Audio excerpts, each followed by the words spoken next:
Hi, I'm Natalie. And I'm Zoe. And we're here with Parker Palmer from Santa Barbara Middle School Team Press. It's great to meet you. Great to meet you, Zoe. Thank you. Thank you.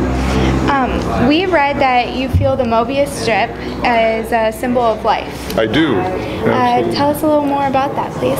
Can I borrow it from you? Because it's easier to do it with the visual. So a mobius strip is where, as you know, you take a piece of paper and you twist one end and you make this interesting form where if you put your finger on what looks like the inside surface of the mobius strip and you keep tracing it around, you pretty soon come out on what looks like the outside surface of the mobius strip, and you keep tracing that around, and you're back on what looks like the inside surface. So you have to keep saying what looks like or what appears to be, because the message of the mobius strip is there is no inner and outer.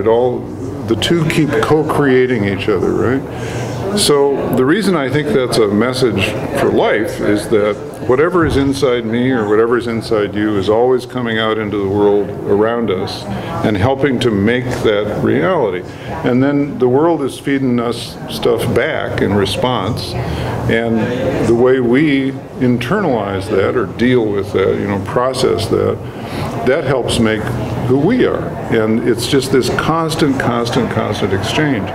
So I think about myself often sort of traveling the mobius strip, not just alone, but with other people. And I'm sort of asking myself, how can I make the best possible decisions about that constant exchange between the inner and the outer, so that I'm making choices about how to take that trip, about what of myself to put into the world, and how to interpret or work with what the world gives me back. How do I make choices that are life-giving instead of death-dealing, to put it bluntly and extremely? How do I make choices that are creative instead of destructive? So that's why that little strip of paper seems to me to carry a lot of messages. Thank you. Thank you. Great question. One of Sir Ken Robinson's ideas is that creativity is kind of killed in the school years. What are your opinions on that? Well, I think that's true. I like Ken Robinson's work a lot, as I bet you do too. He's a powerful speaker, and he thinks very clearly about education. So, I've spent a fair amount of time around infants and young children, and I see how creative they are. They're so curious about the world, and give them a set of blocks when they're 3 or 4 years old and they'll make cool stuff. And so creativity just sort of flows from a child. And then 4 or 5 years later, or maybe 2 or 3 years later, all of that seems to have been kind of squashed, or boxed in. Maybe a teacher has told them, you got to color within the lines, to get this exercise right. Or I know adults who said a 4th grade teacher told me I can't draw, so I'm scared of art. I'm 50 years old and I'm still carrying that negative message with me. So, I'm afraid that schooling has a tendency to do that. And I would bet that, when you asked older people my age or a little younger, so tell me about the best teachers you ever had, you're probably going to hear stories about teachers who were working against that system, who were really inviting me to be at my creative best. What's your? They would be people who ask questions. What's your idea about that? How would you respond to that? What would you do with these materials? If you had an opportunity to invent anything you wanted, what would it be? So, there are a lot of teachers out there like that. So the problem is more in the system that wants us to pass tests that have objective measures that you can check off on a test where you're given right, wrong sorts of answers. I think that kind of thing stifles a lot of creativity. So it's a tough one, because there's a lot in the school system that works against creativity, And yet I think there's a lot that parents can do. I think there's a lot that good teachers can do. I think there's a lot that young people can do for each other to keep that creativity alive. And I guess this very project is an example of that. You know, that this feels like very creative work to me, right? Yeah, we all three of us have a chance to think and figure things out. That's good stuff.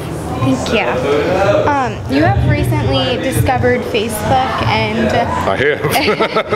and it's helped you a little bit with your new book. And how do you think that Facebook could help us students with our life? Well, it's interesting. So I have a 21-year-old granddaughter who lives with us, and we're putting her through college. And she is actually the one who introduced me to Facebook when she was maybe 15, something like that. And I had this personal page, and I was very shy about it. So I just had like 4 friends on it, right? My 2 sons, my wife, and my granddaughter. And she said, "Grandpa, that's pathetic." You know, like she had 819 friends, and she's only 16 years old. So anyway, I thought, well, it is kind of pathetic, you know. But I would still like to have a page where I can just connect with my family, you know. And so I created a Facebook author page. You know, you can do that. And I've just had an enormous amount of fun with that. I've tested, so how can students use that? Well, I try on that page not to do things like, I just had a hamburger and it was great. I mean, right? Like, who cares? Except me. But I'll put out an idea. I'll say, here's something I'm thinking about for my new book. You know, I'd like to know what your response is. I did that once with a title for this new book, which ended up being called Healing the Heart of Democracy. And I had a title I really liked that wasn't that one. But a lot of the fans on my Facebook page wrote back, and they basically said, you know, we know you're trying hard, Parker, but you just aren't getting you're not hearing the music, right? So I'm grateful to them because they give me feedback about things I'm thinking about. And then I'll post a poem that has meaning for me, you know, maybe something I'm struggling with or worried about or something, and I find a poem that feels healing or empowering in some way, and I'll post that, and people will respond to that with very heartfelt messages. So I think, you know, my granddaughter said to me the other day, she said, I look at your page and I like what you put there, and it makes me think, and it makes me feel like some of my friends are really wasting their time by putting very trivial stuff up. So I think it's all about, here's a wonderful medium of communication. If you can use it to express what's meaningful to you, what might be, and to find out what is meaningful to other people, and to learn and grow in the process, you know. If you want me to know that you just had a great hamburger, give me a call and we'll talk about it, you know. But I don't need to see it on your Facebook page, right? We have heard that you and your wife go on a 3-week canoeing trip every year.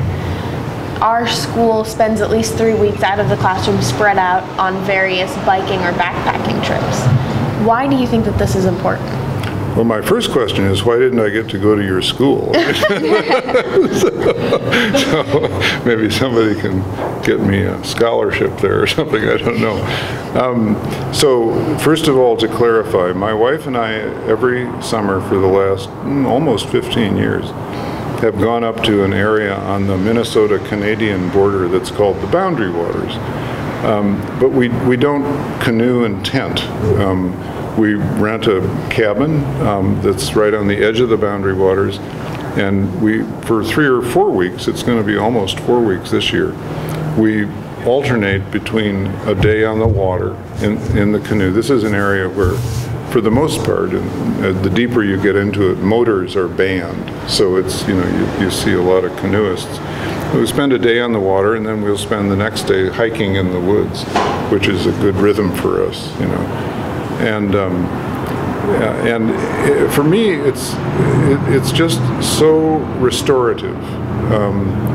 It just, gosh, it's hard to even put into words. It gets me out of my head. It gets me out of my office. It gets me back in touch with the natural world in which we're all embedded.